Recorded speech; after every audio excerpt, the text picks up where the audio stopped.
Hey, welcome back to Well, That's Interesting. The life is just going to scooch its way into anywhere it can edition. Today is episode 128. Cave isolated for 5 million years is teeming with life and the demon ducks of doom. I know. Aren't you excited? Just what a day it's going to be, my friends. And by the way, if this is your first time listening, welcome to the flock, Business Goose. I'm Jill Chacha, kicking it solo this week because I fucking want to, and I highly recommend buckling up because we are going to travel the world and travel back in time. We're going to crack open a cave unlike any other and some eggs unlike any other. And here's what I mean. In the first half of the show, a place with a total lack of sunlight and nearly a total lack of oxygen. And what air is down there is too toxic for most terrestrial animals. Oh, and it's been sealed for the past few million years. That's all. So yeah, of course, researchers pried that baby open and went inside. We're going to talk about what and who they found. And if you're imagining the 2005 cult classic, The Descent, you're not too far off. Luckily, there are no mutant humans so far, but boy howdy, brace yourself for what is in that cave system. Then after the break, the land down under never ceases to amaze. Now, the U.S. state of Texas always brags about things being bigger there, but hold my Foster's beer, motherfucker. Massive, mysterious fossilized eggs have been found. Actually, they were found a few decades ago in Australia. But it wasn't until recently scientists figured out who had laid them. And spoiler, it was a very, very big bird. Just a very big bird. And we're going to get into it. So, shall we begin?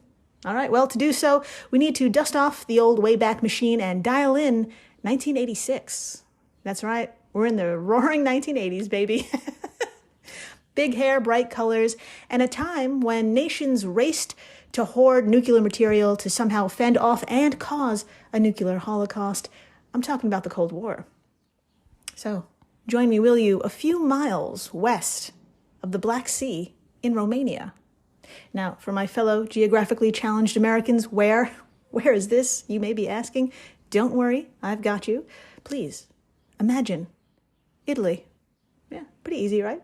Point to it. Excellent. Now move your finger east. That's Croatia. Hi, hello.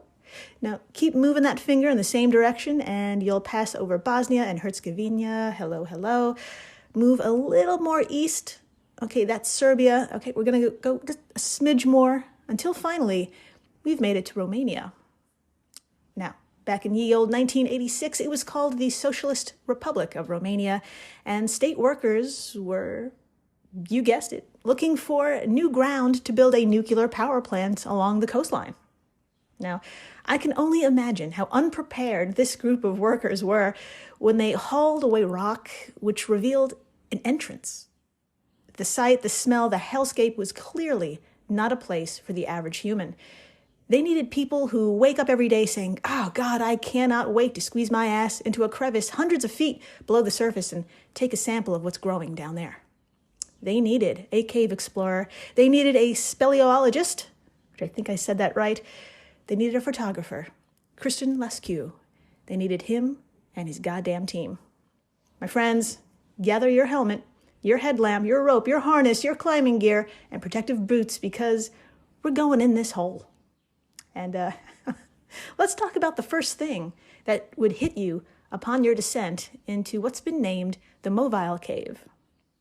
Now, from the study, 5 million years in darkness, a new traglomorphic species of Cryptops leech, ever heard of it? Quote, relative humidity in the cave is 100%, and there is no detectable air movement. End quote. Yeah. So my friends, as you can tell by the title of this episode and that paper, the air hasn't circulated in this truly isolated cave system in about 5.5 million years, as determined by some carbon dating. So needless to say, it's a little stale and a little hot down there, and we're just getting started. Our best friend, the wiki, has a delightful breakdown of what you'd be inhaling. Spoiler, you do not. You do not want to be raw dogging the air down here, so I hope you also included some respiratory equipment in your spelunking bag. The level of oxygen in the cave is only a third to half of the concentration of where you are right now. Levels at the surface, right here, are about 21% oxygen, but in the cave, levels shrink to 7 to 10%, more likely single digits. And good news, along with the chance of passing out, you can get a little CO2 poisoning. There's about 100 times more carbon dioxide in the cave atmosphere here. Specifically, CO2 registers at a whopping 2 to 3.5% versus just a wee 0.04% in our air. And it just keeps coming, folks. There are a few other buddies in here that'll kill you real good if you stay longer than 3 hours, despite all your equipment. And put a pin in that. Quote from the wiki, from the wiki quote, I did that backwards. The cave's atmosphere also contains 1 to 2% methane. Both the air and the waters of the cave contain high concentrations of hydrogen sulfide and ammonia. The water in its lakes only contain some dissolved oxygen, the first centimeter at most, and some places only the first millimeter. Deeper down, the lake water becomes completely anoxic. End quote. Yeah, anoxic sounds horrible, and it is. I gave it a Google. I looked it up because I had to, and holy shit, it's basically water with no oxygen at all. So this is not our life-giving friend H2O. This is something completely horrible and different. Here you'll be swimming. I mean, if you are going to swim in it, hopefully you're donned in the appropriate wetsuit because these are extremely alkaline pools of hydrogen sulfide and ammonia. Now, we've spoken many a time on this show about what happens to flesh in highly alkaline pools, and it ain't good. It's not good at all. So I know what you're wondering. I know what you're thinking at this point. This place, it's just so alien. Who could live down here? Not one beam of light has hit a surface in millions of years. The air and the water is toxic. Well, my friends, the air and water is toxic to us, but not for what's crawling around down there. Hold on to all of your cheeks, all of the cheeks. This cave is a metropolis. And here is just one example of its residents. Britannica has a short video of Kristen and the gang scaling down the cave walls to get a sample of goo those walls are smeared in. Yeah, I'm so sorry. There's gooey walls here, so I'm sorry about that. Now, this fucking video is just so British and well-written, I had to share it. So please, watch along with me if you so fancy. Please watch along, especially if you're driving. Just search Britannica and a mobile cave in Romania. And how about you and me, we find out what this goo is. How's that sound? All right, I'm going to play it right the fuck now.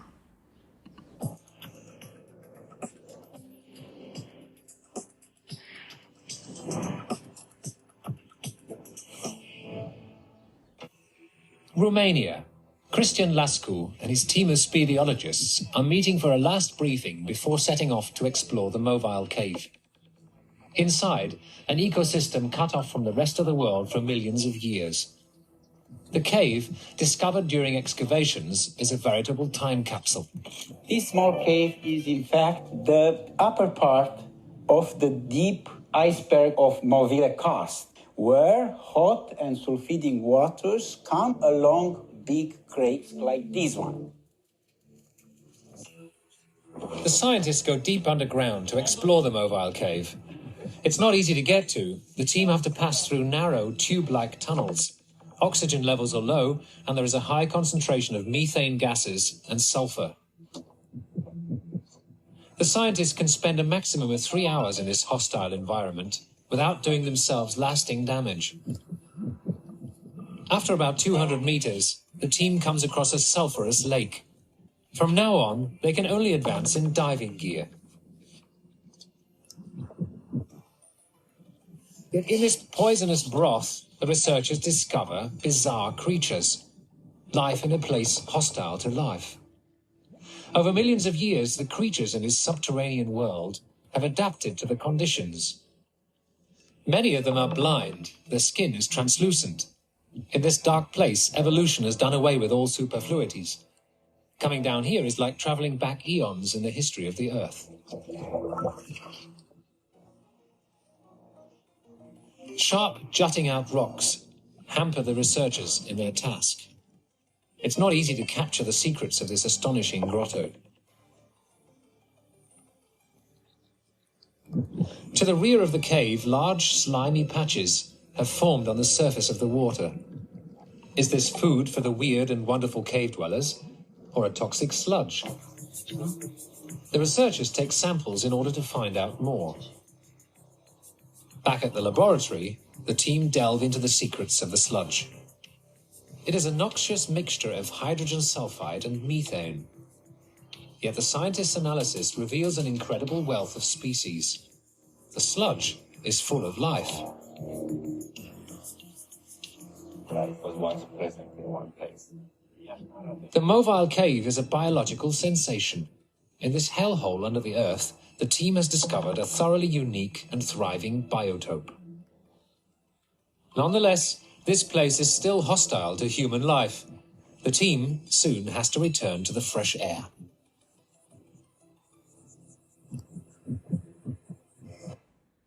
Ah, what a soundtrack. What a script. I love that they used the word hellhole. It's so apt. So yes, my friends, that sludge was filled with microscopic worm-like creatures.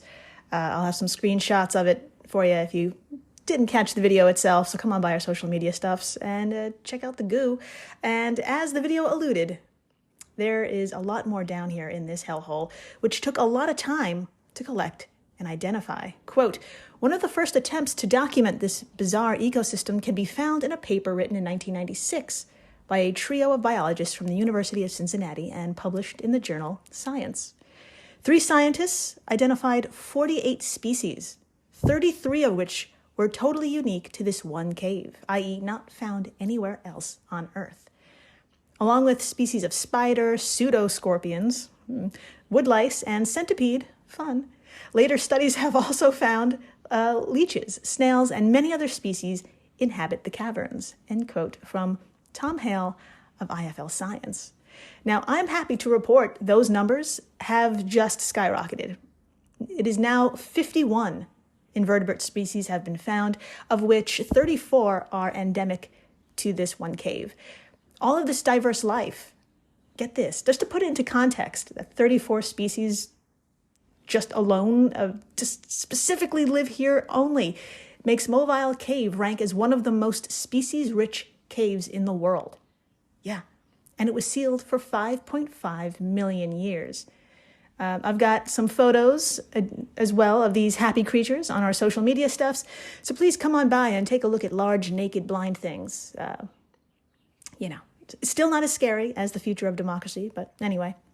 You're probably wondering how. How in the holy fuck does something as large as a centipede live and eat here? Well, my friends, this place is kind of like the upside down. From our oxygen-rich, plant-based world perspective, I should say. Here's what I mean. Continuing from Tom Hale, quote, Mobile Cave was the first land-based ecosystem to be discovered that relies on chemosynthetic bacteria. All right, let's take a moment. Say it with me now. Chemosynthetic bacteria. Excellent job. Wonderful.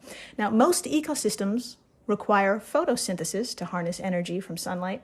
However, since there's no natural light in the cave, the bacteria need to get their energy and carbon directly from chemical reactions, such as the oxidation of sulfide or the oxidation of ammonium. In this sense, the Mobile Cave is more comparable to the freaky ecosystems we find living in extreme deep-sea environments near hydrothermal vents. End quote. My friends, in motherfucking sum, this terrestrial place, this cave, is living like the deep sea. It's fucking bonkers. Now, I was wondering, how in the fuck did this all start? How? So why? Why is this all here? Well, J. Colin Murrell, a microbiologist, has an idea as to why, and he told the BBC, quote, it's very likely that the bacteria have been here a lot longer than 5 million years, but that the insects became trapped around that time. They could have simply fallen in and become trapped when the limestone caved in, sealing the cave until it was discovered again in 1986. End quote. That's right, folks. These creatures, they're great, great, great, great, great motherfucking great, you get the idea. Their grandparents may have been buried alive, but they made it work. This cave is a poppin'. Now, more excursions are happening as we speak, so more will be discovered, and my fingers are crossed that hopefully mutant humans are down there, but we shall see. After the break, a mystery solved. Who or what was laying eggs the size of melons in southern Australia? Hold on to your cloaca, because we've got the answer. Stay tuned. Hello, everyone. You may recognize me as Gabby from the History of Everything podcast. And my name is Brenna, and you don't recognize me from anything yet. Together, we're two scientists who explore all of the weird little questions and conspiracies of the universe in our new podcast, Mystery of Everything. Everything has an explanation. We hope. But that is what we're here to figure out. We will dive into the science behind many popular conspiracy theories, such as vaccines causing autism, flat Earth theory, and was the moon landing fake? And if so, why the heck would anyone even do that? But it's not just conspiracies. There's a lot of cool mysteries that we will attempt to use science to explain, such as near-death experiences, what made the Vikings go berserk, and can I control my co-host with MK Ultra? Wait, what? Anyway, make sure to check out the Mystery of Everything podcast everywhere where you find your podcasts. When Johann Rall received the letter on Christmas Day 1776, he put it away to read later. Maybe he thought it was a season's greeting and wanted to save it for the fireside. But what it actually was a warning, delivered to the Hessian colonel, letting him know that General George Washington was crossing the Delaware and would soon attack his forces. The next day, when Rall lost the Battle of Trenton and died from 2 colonial Boxing Day musket balls, the letter was found, unopened in his vest pocket. As someone with 15,000 unread emails in his inbox, I feel like there's a lesson there. Oh well, this is The Constant, a history of getting things wrong. I'm Mark Chrysler. Every episode, we look at the bad ideas, mistakes, and accidents that misshaped our world. Find us at constantpodcast.com or wherever you get your podcasts.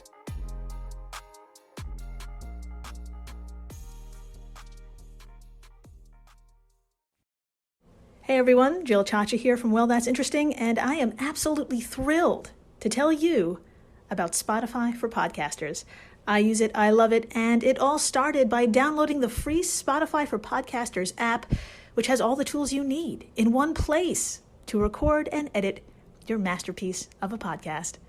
Spotify for Podcasters also distributes your show to all major platforms, so when you hit publish, your episodes will stream not only on Spotify, but I'm talking about the Apples, the Googles, Stitcher, Good Pods, the other ones.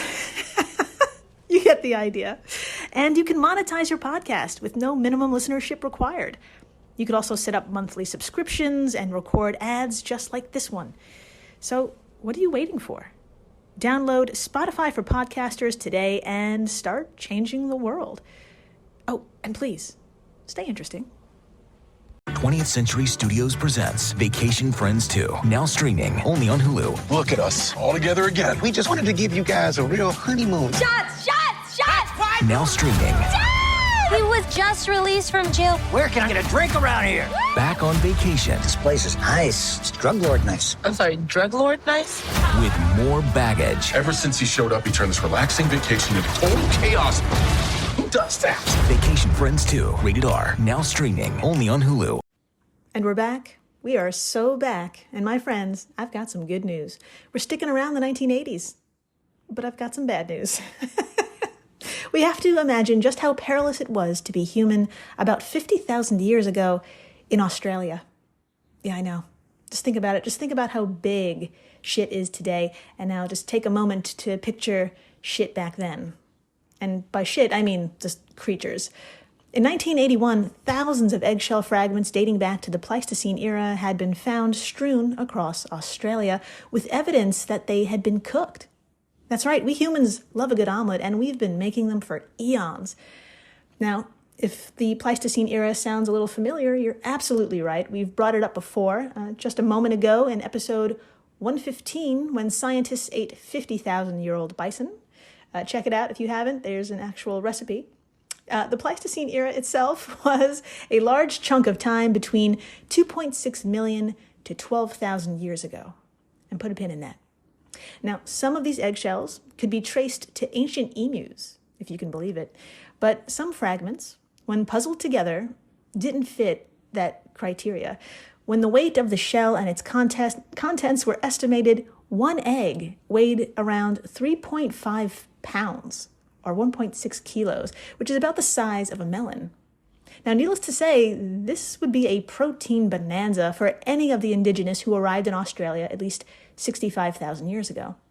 There was no Trader Joe's at this time, my friends. You had to carefully, and I mean carefully, swipe an egg from a creature that could lay something that size, something 3.5 pounds. So they had to be massive in their own right. So who was it? Well, the year was 1981, and DNA technology was sparse, to say the least. The best researchers could do was cocaine and guesstimate this colossal egg either came from one of the two equally colossal birds from this time period. From eurekaalert.org, quote, some suggested Guineornis newtoni, while others believe the shells to be from Progyra birds. Progyra were chicken-like birds with large feet and only weighing between 5 and 7 kilos or 11 to 15 pounds, end quote. Now, if an 11-pound chicken sounds big, that's a big chicken. That is a big chicken, but not big enough to pass a melon. If that's what you're thinking, well, a lot of other people are with you on that. For you see, Guineornis newtoni, Guineornis newtoni, we're just going to call it G. newtoni. Sounds like a pasta, but newtoni was bigger. A shit ton bigger. Quote, it stood over 6.5 feet or 2 meters tall and tipped the scales at up to 530 pounds of beak, bones, and feather-clad muscle. I can imagine that having this megaduck looking down at you would be fairly unnerving. Lead study author Beatrice Di Marchi, an archaeologist studying bones and other organic materials at the University of Turin, told Live Science in an email. Yeah, my friends, you heard the lady. A megaduck. Guineornis newtoni is sometimes referred to as, quote, the demon duck of doom, because of their size and evolutionary relation to today's waterfowl. And if you need a visual, don't worry, I've got you. And it's just going to scare the bejesus out of you too. So please head on over to our social media stuffs and tap on today's post. Swipe through and behold, one bone. Yeah, just one bone, because that's really all it takes to understand the heft of the demon duck. All right, I'm going to give you a second to pull that up.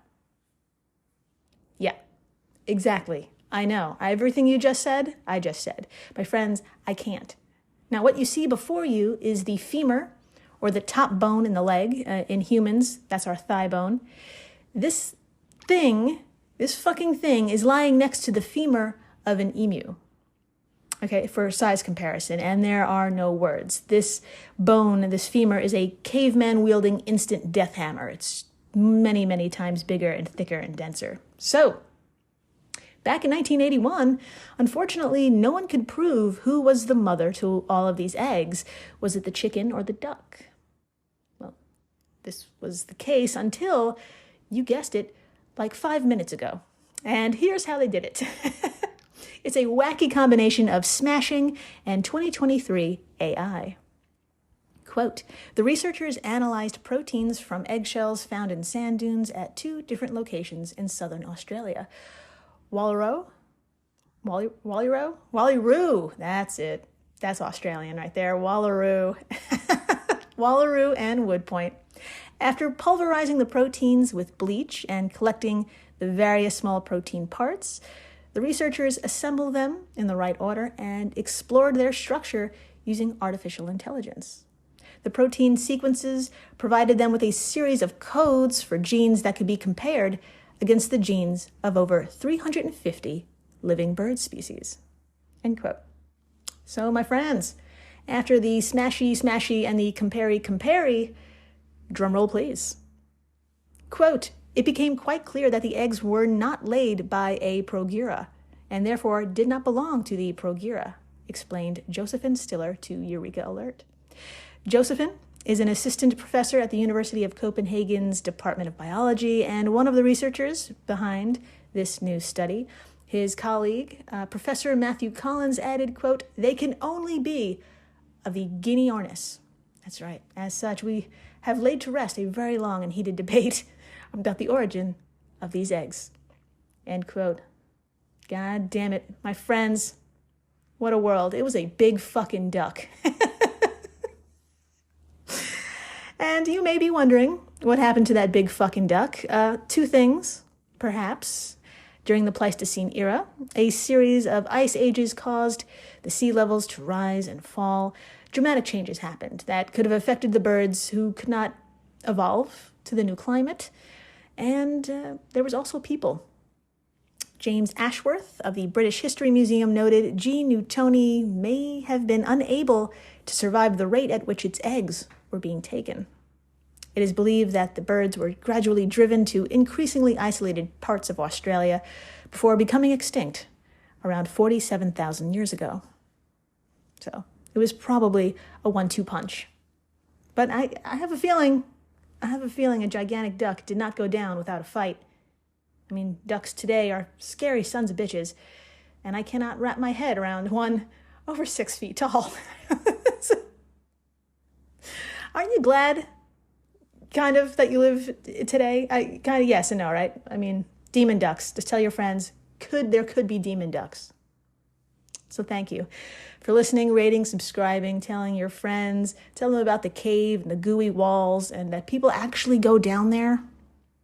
Don't ask me why. It's just love. They do it out of love. And please, stay interesting.